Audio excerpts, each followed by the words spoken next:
د 2022 شل اوریز کرکټ نړیوال جام پیل کیدونکی دا دی چې دا بال نه مخکې وځي موږ په دې باندې میچ بایلو مونږ توقعات ما از تیم ملی کرکت بسیار زیاد است که انشاءالله که پیروزی‌های زیادی را کسب می‌کنند. ما هیله لرو چې افغان ملی کرکت لوبډله به انشاءالله نړیوال جام ته رسیږي. افغان هستیم باید ببریم توکل بر الله. الله دې وکړي چې په خیر سره دا لوبې وګټي او موږ ډېر ښه مینوال یو ډېره مینه ورسره لرو او دعاګانې کې یاد ساتو. طبعا بسیار خوشحال میشیم که افغانستان ببره دائم بود داشته باشه. سلامونه او نیکې هیلې د باران پلس ټولنیزې رسنۍ قدرمنو لیدونکو بیا هم درته ښه راغلاست وایم.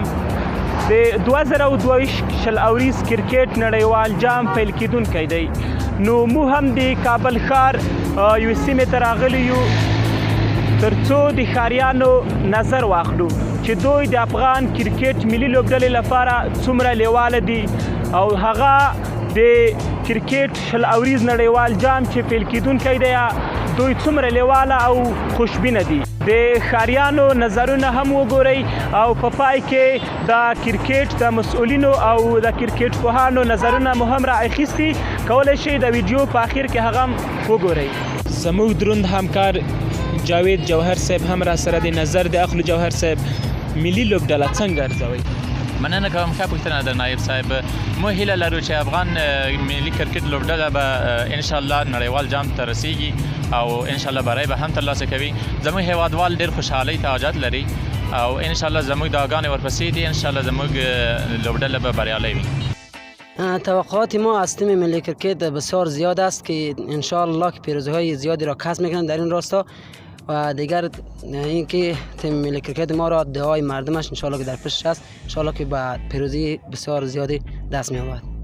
دا ډېره ښه لوبډله ده انشاءالله ښه لوبغاړي پکې دي او زمونږ دعاګانې دي ورسره انشاءالله الله دې وکړي چې په خیر سره دا لوبې وګټي او موږ ډېر ښه مینوال یو ډېره مینه ورسره لرو او دعاګانې کې یاد ساتو. طبعا بسیار خوشحال میشیم که افغانستان ببره دائم بود داشته باشه دیگه بسیار خوش میشیم.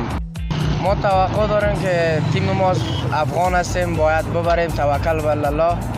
ما توقع بسیار خاص داریم باید ما کامیاب شویم در این مسابقه توکل به خدای پاک. خو دا مونږ چې وګټي مونږ خوشحالي ګوره چې زمونږ ملک ترقي وکړي. دا دی چې دا بال نه مخکې وځي مونږ په دې باندې میچ بایلو مونږ. څه توقع ترې لري دوی باید څه وکړي؟ دا پکار صحیح بیټینګ وکړي صحیح بیټینګ وکړي چې زمونږ نور هم د ملک ترقي وشي. که مونږ وبایلو مونږ د پاکستان وایي چې مونږ افغانانو وګټل همداسې دي که نه دي پکار چې مونږ وګټو چې زمونږ افغانیان دي هلته چې هغې ووایي چې زمونږ افغانستان کې څومره طاقت دي چې مونږ ګټو. تر بل داسې راپور چې زه عمران نایب درته حاضرېږم تر هغو مو په لوی او بخښونکي خدای تعالی سپارم هر چیرې چې یاست روغ جوړ او سوکاله اوسئ. د افغان ملي لوبډلې د بري په هیله د لوی ودان افغانستان په هیله.